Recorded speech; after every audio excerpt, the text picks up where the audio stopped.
महादेव की बात करने वाले का मन इससे एक चाय के प्याले से टूट गया। मतलब छोटी सी बात पे बरसों के याराने गए। नहीं, छोटी बात पे ही बरसों से दोस्त यार हैं, मामूली सी बात होती है, उसी में जो दिन रात एक साथ खाते पीते थे मुंह फुला के बैठ जाते हैं। तो भोग की बात मैं कह रही थी कि भोग यानी सम्मान सबसे बड़ा भोग है।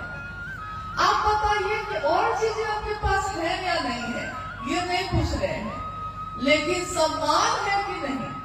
कहीं भी आप महादेव की बात लेकर जाते हैं तो कोई आपसे घृणा करता है क्या? आपका अपमान करता है, कुर्सी देता है बैठने को। यहाँ तक कि अगर गुरु वाहन चले जाए तो घर के अंदर भी अनजान लोग भी अपने घर के अंदर बैठा लेते हैं कि महिला है, घर के अंदर बैठा लेते हैं, आप शिव की चर्चा कर लेते हैं।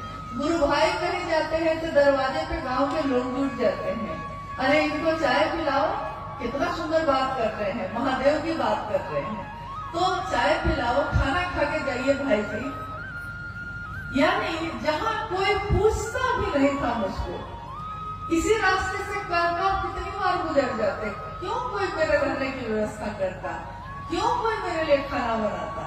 लेकिन इससे बड़ा भोग और क्या होगा इस धरती पे? सम्मान। गुरु भोग देते हैं, गुरु के नाम पे शिष्यों का सम्मान मिलता है। मोक्ष देते हैं, मोक्ष मतलब मुक्ति, जन्म और मरण के चक्र से मुक्त हो जाना, मोक्ष प्राप्त कर लेना, यानी बार बार जन्म नहीं लेना पड़ेगा, शिव में ही मिल जाएंगे, ऐसा हो जाएगा। महादेव वो भी दे देते हैं। चलिए, आपकी यही इच्छा है तो आपकी यही इच्छा पूरी होगी। लेकिन एक बार साहब ने पूछा चर्चा स्थल पे कि शिव के शिष्यों को अगर गुरु भोग और मोक्ष दोनों देंगे, दोनों दे देंगे, लेकिन जिसने शिव को चाहा है, जो शिव के नाम पे दीवाना है, मस्त है। कल गुरुवार ने कहा कि हम लोग मस्त हैं, महादेव की बात करके हम लोग मस्त रहते हैं। देखिए, जो गुरु के नाम पे मस्त है, दीवाना है, उसको गुरु अगर भोग और मोक्ष दोनों अभिन्न रूप से एक साथ देते हैं, वो लेगा कि नहीं लेगा? क्या करेगा? जिसको शिव से लगन लग गई हो, जो शिव से ही लगन लगा बैठा हो, सूरती के डोरी या गगन बीच लागल, कोई गेले गुरु से स्नेह हो, गुरु से स्नेह हो गया है। सुरती की डोरी यानी यादों की जो डोरी है, कहाँ लग गई है? तो गगन बीच लागल, गगन के बीच जो शिव है ना, वो केंद्र में जो है, मेरी याद, मेरे दिमाग की हर चीज, मेरे दिल की हर चीज वहीं पे लग गई है। तो जो वहां लग गई है, तो उसके बाद महादेव कहते हैं ये भी लोगे कि क्या? तो अब चाहत ही नहीं है। साहब कहते हैं कि जिसने शिव को चाह लिया, उसको शिव भोग और मोक्ष देंगे भी, तो वो लेता कहाँ है? और जन्म भी वो बार बार लेना चाहता है, मोक्ष नहीं चाहता है। मोक्ष ले लेंगे तब तो खत्म ही हो जाएगा मामला, फिर महादेव का काम तो बहुत बाकी है।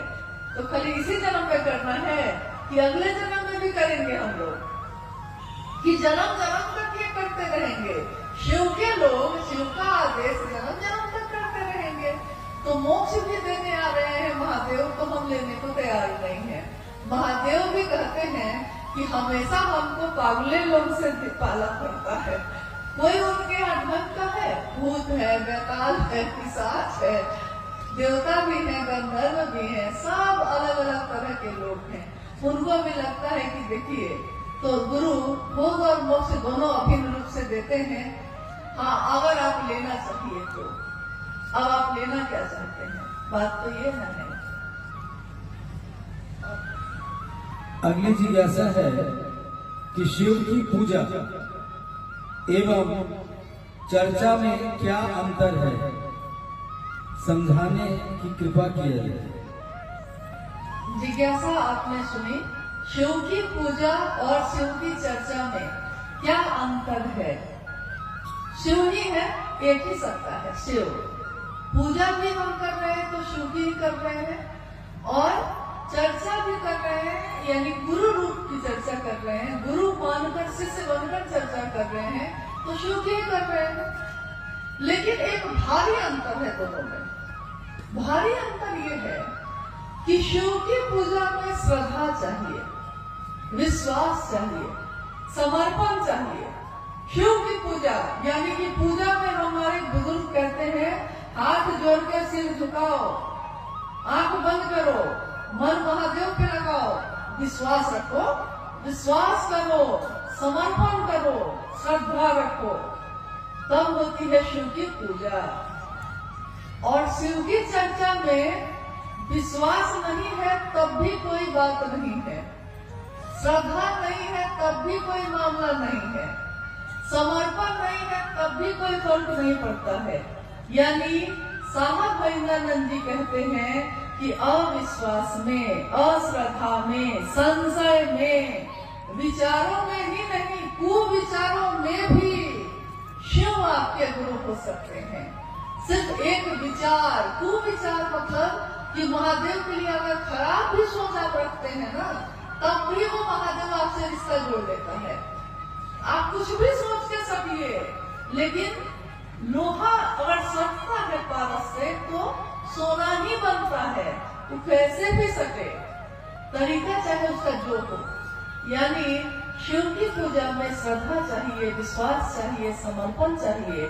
और महादेव की चर्चा में विश्वास हो तब भी ठीक, अविश्वास हो तब भी ठीक। मास्टर को कोई फर्क नहीं पड़ता कि आप उस पर विश्वास करते हैं कि नहीं करते हैं। खाली क्लास में चले जाइए, वो मास्टर तो पढ़ा ही लेगा। वो चाहे जबरदस्ती पढ़ाए, चाहे खुशी खुशी पढ़ाए, लेकिन पढ़ा के बच्चा को कलेक्टर बना ही देता है, मास्टर पढ़ा लेगा। तो महादेव के पास जाने के लिए श्रद्धा है तो जाइए, क्योंकि श्रद्धा तो भक्त को होगी, समर्पण तो भक्त को होगी। क्योंकि पहला सूत्र कहता है शिव से दया मांगना याचना की अभिव्यक्ति है, भक्ति की अभिव्यक्ति है। दया मांगना, याचना करना भक्ति की अभिव्यक्ति है। और भक्त कौन होता है? हम लोग अमूमन बोलचाल की भाषा में कहते हैं कि अरे ये अमुक चीज के भक्त हैं, ये इनके भक्त हैं। लेकिन भक्त होना बहुत बड़ी बात होती है। हम जब कहते हैं कि कोई विचार में शिव को गुरु माना है, विचार भी जब घने होते हैं, घनीभूत होते हैं, तब वो भाव बनते हैं। भाव भी जब घनीभूत होते हैं तब वो प्रेम बनता है। प्रेम भी जब घनीभूत होता है तब कहीं जाके भक्त होता है, तब भक्ति होती है। तो क्या वैसी भक्ति हम लोग की है कि शिव नहीं तो कोई नहीं? क्या उमा के जैसा है कि वरहु शंभु नहीं तो रहूं कुंवारी, वरण होगा तो सिर्फ शिव का नहीं तो किसी का नहीं होगा? क्या ऐसी भक्ति है? अगर है तब भी शिव के लिए है आप, और नहीं भी है अगर, तो ये रास्ता बहुत सरल है कि गुरु मान लीजिए, तू गुरु बनाना हो जेकर देहल चोला बा, दुनिया का भी कहके देवे वाला भोला बा। तो दुनिया क्या देती हमको? दुनिया तो कभी प्रेम देती है, कभी अपमान करती है, कभी अपना बनाती है, कभी पराया कर देती है। लेकिन महादेव तो ऐसा नहीं करते, वो एक बार अपने हो जाते हैं तो हमेशा अपने ही रहते हैं। तो शिव की पूजा और शिव की चर्चा में, दोनों में बड़ा भारी अंतर है। लेकिन शिव की चर्चा आपके मेरे मन में धीरे धीरे शिव के विचार को, उन्हीं के भाव को, उन्हीं के प्रेम को, उन्हीं की भक्ति को गहरा करता चला जाता है। और साहब वैद्यानंद जी ने कहा है कि शिव की शिष्यता में एक ही चीज अनिवार्य है। क्या? शिष्यानुभूति पढ़ी है आपने? साहब की बोली हुई, वो लिखी हुई किताब है, छोटी सी, 1990 के दशक में छापी गई थी। आप में से किसी ने शिष्यानुभूति पढ़ी है? आओ चले, शिव की और किताब में भी है वो, आपने किसी ने पढ़ी है? गढ़वा में कोई पढ़ा ही नहीं शिष्यानुभूति, पढ़े हैं ना कुछ लोग? तो उसमें एक ही चीज अनिवार्य है, कुछ नहीं है तो कोई बात नहीं, अस्थाई शिष्य भाव। यही एक अनिवार्य चीज है। लेकिन ये अनिवार्य चीज जो है बड़ा मुश्किल है, बहुत कठिन है। लेकिन करत करत अभ्यास के जरमति होत सुजान। करत करत अभ्यास यानी शिव की चर्चा करते करते, शिव की बात करते करते, दूसरे को स्टेशन पहुंचाते पहुंचाते हम भी पहुंच जाते हैं। दूसरे को महादेव का रास्ता दिखाते दिखाते हम भी उस रास्ते पे चलने लगते हैं। कहता है ना, हमको नहीं देखा हुआ है, तुम दिखा दो, तो हम भी तो उस रास्ते पे चल देते हैं। तो शिव की चर्चा करते करते हमारा मन धीरे धीरे धीरे धीरे शिव के लिए अस्थायी भाव से आने लगता है। एक जिज्ञासा है, शिव गुरु को मानते हैं, उनसे दया भी मांगते हैं, नमन भी करते हैं, पर चर्चा नहीं कर पाते हैं, तो शिव मेरे गुरु नहीं होंगे क्या? चर्चा कैसे कर पाएंगे?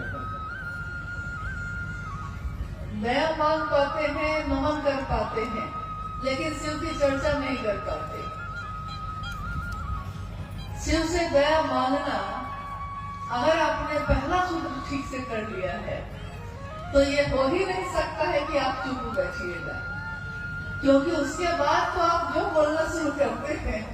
जो लोग मूक थे, मौन थे, अपने घरों में बंद थे, उन लोगों ने जब शिव को गुरु बनाया तो ऐसा बोलना शुरू किया कि सामने वाला जब मिलता है तो घबरा जाता है, कहता है पहले ही कि हाँ हाँ हो गया, अब इससे ज्यादा मत बोलिए, हम मानने को तैयार हैं, शिव मेरे गुरु हैं। वो इतना बोलेगा कि महादेव को गुरु बनाए भैया, बनाए, कि लास्ट में वो कह देता है कि हाँ भैया अब मत बोलिए, और थक के वो कहता है कि इससे बढ़िया है कि मांगिए लेते हैं, तो मांग लेता है वो। यानी कि तब भी आप चुप नहीं होते। शिव का ध्यान, शिव का भाव दिल में थोड़ा जागेगा तो मुंह से तो अपने आप ही निकलता है। ये शास्त्र से बोली हुई बात है, ये शिव गुरु का मंच है। बोलिए, आपने कभी किसी को बड़े बड़े विद्वान को आके यहाँ बोलते सुना है? कभी नहीं सुना होगा। हमारे गुरुवानी बोलते हैं, वही भजन गाते हैं, वही चर्चा करते हैं, वही संचालन करते हैं। यानी शिव शिष्यों की ये दुनिया, हाय रे ये दुनिया, हरिंदर की दुनिया, एक हरिंदर निहाल सारी दुनिया। कैसी दुनिया उन्होंने बनाई है, जिसमें कोई शास्त्र नहीं पढ़ा हमने, कोई किताबें नहीं पढ़ी हैं। कितने लोग तो अनपढ़ हैं, दुनिया जिसको कहती है गंवार वो भी है। लेकिन जब महादेव की बात करना शुरू करते हैं तो लोग ठहर के सुनते हैं कि कौन बोल रहा है ये, भैया ये कहाँ से सीखा आपने, वो कहता है, पूछता है। और भैया या दीदी कहती हैं कि भाई ये तो भैया साहब महेंद्रानंद जी का बात है जो हम कह रहे थे। तो उसने कहा कि क्या एक लाइन उन्होंने कही है? तो नहीं, उन्होंने सिर्फ इतना ही कहा था कि महादेव को अपना गुरु बनाना, लेकिन जब अपना बना लिए है ना, तो हृदय में भाव अपने आप ही जगता है और मुंह से आवाज हुई शब्द भी, वाक्य भी अपने आप ही निकलने लगते हैं। यानी कि महादेव का ध्यान थोड़ा सा हो जाए, थोड़ा सा भाव हृदय में जग जाए, तो चर्चा तो आप खुद ही करने लगते हैं, फिर आप रुकिएगा ही नहीं। इसलिए महादेव से दया जो आप कह रही हैं कि हम मांगते हैं, उसको सचमुच में मांगिए। इसके लिए मांगिए कि महादेव आपका काम मुझसे हो सके, इसके लिए मांगिए। बाकी तो उनकी दया से ही सब कुछ हो जाता है। आप खुद सोचिए, साहब के जीवन में, अभी आपने थोड़ी देर पहले सुना, शिव की शिष्यता की पृष्ठभूमि, व्याप्ति, प्रयोजन, यानी साहब के जीवन की घटनाओं के बारे में आपने सुना।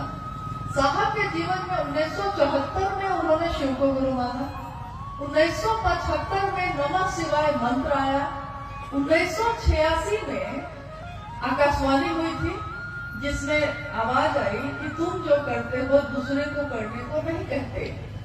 और उसके बाद, इस घटना के बाद से साहब दूसरों से भी कहने लगे।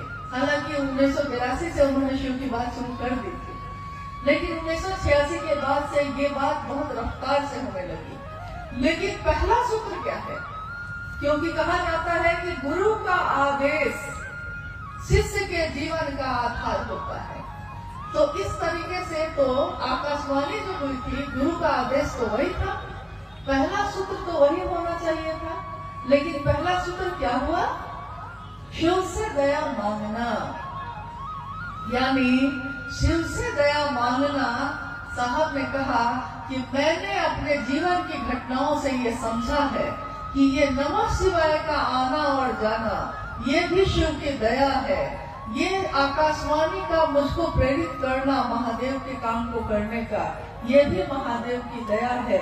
मेरे मन में इस श्लोक का गूंजना कि गुरु र ब्रह्मा गुरु र विष्णु गुरु र देवो महेश्वर, गुरु साक्षात पर ब्रह्म तस्मै श्री गुरुवे नमः। और मेरे मन में गुरु भगवान होते हैं तो भगवान गुरु क्यों नहीं है, भगवान को ही गुरु मान लिया। ये प्रेरणा मेरे मन में भरने वाले शिव की दया है। उस प्रेरणा के बाद मैंने शिव को गुरु मानने के बाद अपनी पत्नी से कहा, उसके बाद दुनिया के लोगों से कहा, नमः शिवाय आया, आकाशवाणी आई, दुनिया में लोग, कुछ लोग 12 लोग 13 लोग पहले शिव के शिष्य बने, फिर उसके बाद सैकड़ों लोग बने, हजारों बने, लाखों बने। आज शिव शिष्यों की संख्या करोड़ों में है। यहाँ तक कि लोग कहते हैं कि गणना हो सकती है क्या? तो हम लोग कहते हैं कि असंभव है। क्यों? क्योंकि जैसे ही गणना शुरू करिएगा, इधर से शुरू कीजिएगा कि तब तक तो दूसरा प्लॉट जारी है। मतलब अभी 5 आदमी का किया है तो 10 आदमी तो और घोषणा होके रेडी है। कितनी की गणना करिएगा, कितनी की गिनती करिएगा? तो देखिए गणना नहीं हो सकती, इतने शिव के शिष्य हैं। किसके कारण हुआ? तो पहले सूत्र में साहब ने कहा कि शिव की दया के बिना यहाँ कुछ भी नहीं हो सकता, यहाँ करने जैसा कुछ भी नहीं है। मात्र महादेव की दया ही करने लायक है। देखिए अभी हम लोग आए तो धूप थी इतनी तेज, महादेव के भाव में हम भी हैं, महादेव के भाव में आप भी हैं। क्या मौसम नहीं बदल गया? कब हवा ठंडी हुई आपको पता भी नहीं चला, आपका ध्यान भी नहीं गया। इससे पहले बहुत गर्मी थी। तो मौसम बदलते हैं, भाव बदलते हैं, मन बदल जाता है, गलतफहमी खुशफहमी में बदल जाती है, कुछ भी हो सकता है यहाँ। तो महादेव की दया से सब कुछ हो सकता है। तो पहले सूत्र में साहब ने कहा कि महादेव की दया ही शिष्य के जीवन की शुरुआत करता है। अगर नींव का पत्थर मजबूत हो तो उसमें कितनी भी बड़ी इमारत बनेगी वो मजबूत होगी। नींव का पत्थर यानी कि घर जब हम बनाते हैं तो घर बनाते समय नीचे नींव बनाते हैं, तो नींव बहुत मजबूत बनाते हैं, क्योंकि हम कहते हैं कि नींव मजबूत होगा तब ना दीवार भी मजबूत होगी। तो शिव से दया मांगना उसी नींव की तरह है। अगर शिव से दया मांग लिया है ठीक से, मन से, इसके लिए कि आपका काम हो सके, तो चर्चा तो आप ढूंढाड़ करिएगा और नमन में तो आपका मन दिन रात रहेगा ही रहेगा। इसके सिवा और कोई चारा नहीं है। अब क्या आएगा? हाँ, एक अंतिम जिज्ञासा तो बहुत है, लेकिन हम सभी समय में बंधे हैं, इसलिए एक अंतिम जिज्ञासा है कि हम गुरु भाई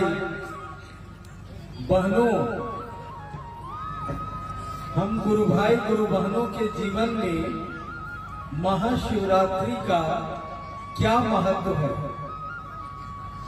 हम लोग महाशिवरात्रि क्यों मनाते हैं? हम सभी गुरु भाई गुरु बहन यानी शिव के शिष्य, हम सभी गुरु भाई गुरु बहनों के जीवन में महाशिवरात्रि का क्या महत्व है? हम महाशिवरात्रि क्यों मनाते हैं?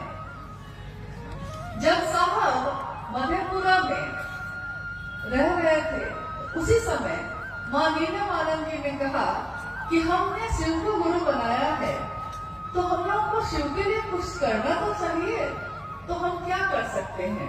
और कमरे में कुछ लोगों के साथ शिव चर्चा शुरू हो चुकी थी। तो साहब ने कहा कि भाई क्या किया जाए बताओ। माँ नीलम ने कहा कि शिवरात्रि का आगमन हो रहा है, क्यों नहीं हम सभी जो कुछ गुरु भाई गुरु बहन हैं, हम मिलकर शिवरात्रि का आयोजन करें। तो साहब ने कहा कि ठीक है, किया जाए। लेकिन उस समय ज्यादातर जगहों पे हरे रामा हरे कृष्णा का बोल चलता था। यहाँ तक कि माँ दुर्गा के मंदिरों में भी, शिव के मंदिरों में भी हर जगह हरे रामा हरे कृष्णा होता था। तो साहब ने कहा कि यार, इन महाशिवरात्रि का आयोजन है, शिव की पूजा करेंगे, लेकिन बोल क्या होंगे, हम बोलेंगे क्या उसमें? तो माँ नीलमानंद जी ने लिखा, हरा भोला भोला, भोला भोला हरा हरा, हरा शिवा शिवा, शिवा शिवा हरा हरा। और इसी धुन पे उस समय शिवरात्रि का आयोजन हुआ। सभी लोगों ने इस धुन पे को गाया। उसके बाद साहब आ गए पटना में जो उनका घर था वो छोटा सा फ्लैट था। तो अगले बार जब शिवरात्रि का आयोजन हुआ तो माँ नीलमानंद जी ने कहा कि क्यों नहीं इसको बाहर मैदान में किया जाए। तो फिर उन्होंने इस आयोजन को जो सामने ऑफिसर्स फ्लैट के सामने मैदान था उसमें किया। और उसी में जो छोटा सा माइक लगा हुआ था हरा बोला करने के लिए, जब कुछ देर का हरा बोला हो गया तो उस समय हरा बोला की समाप्ति के बाद उसी माइक से साहब ने जो लोग वहां जमा थे उन लोगों के बीच शिव की चर्चा की। तो साहब कहते हैं कि शिवरात्रि एक ऐसा प्लेटफॉर्म है, एक ऐसी जगह है जहां आपने, साहब ने कहा कि आपने देखा होगा कि जब बच्चे नदी में कूदते हैं तैरने के लिए या स्विमिंग पूल में कूदते हैं तो बहुत ऊपर में लकड़ी का एक टुकड़ा लगा रहता है और उस लकड़ी के या बहुत बड़ा कोई सीमेंट का बना रहता है और वहां खड़े होके वो ऊपर से जंप करता है पानी में तैरने के लिए, तैराकी के प्रतियोगिता में। तो ऊपर से जंप करता है धरती पे, मतलब नदी में। तो साहब ने कहा शिव के शिष्यों के लिए महाशिवरात्रि उसी तरह है कि महाशिवरात्रि से ही लॉन्च हुई शिव की चर्चा। इसीलिए शिव के शिष्य एक उत्सव अपने गुरु का मनाते हैं, महाशिवरात्रि। और मेरा निवेदन है कि आज अभी जो आने वाला है 8 मार्च को महाशिवरात्रि का आयोजन हो रहा है, हर जगह पे हो रहा है। मेरा निवेदन है कि 8 मार्च को जो महाशिवरात्रि है उसमें आप अपने सामूहिक रूप से जहां भी आप करना चाहते हैं जरूर करिए, लेकिन अपने घर को लौटिए जब, तो कम से कम 1.25 घंटे अपने घर के लोगों के साथ भी इसको करने की कोशिश करिए। अपने पड़ोसियों को भी बुलाइए इसमें, और इसके साथ साथ सजाइए अपने घर को, अपने मोहल्ले को, अपने दरवाजे को, क्योंकि शिव की रात्रि नहीं है, महाशिवरात्रि है। शिव के शिष्यों के लिए शिव की चर्चा का आगाज करने वाली है। तो हम नमन करते हैं अपने साहब दीदी को, अपने गुरु शिव को, कि महादेव की दया हम सभी पे बनी रहे, हम सबका जीवन शिवमय हो, सुगंधमय हो। साहब ने जो चाहा है शिव के लिए शिव को, हम सभी शिव के शिष्य भी शिव के लिए शिव को चाहें, दुनिया के लिए नहीं। दुनिया ने अपनी कामनाओं के लिए शिव को चाहा, शिव के शिष्य तो ऐसा ना करें। शिव के शिष्य शिव के लिए शिव को चाहें। आप सभी के चरणों में मेरा प्रणाम।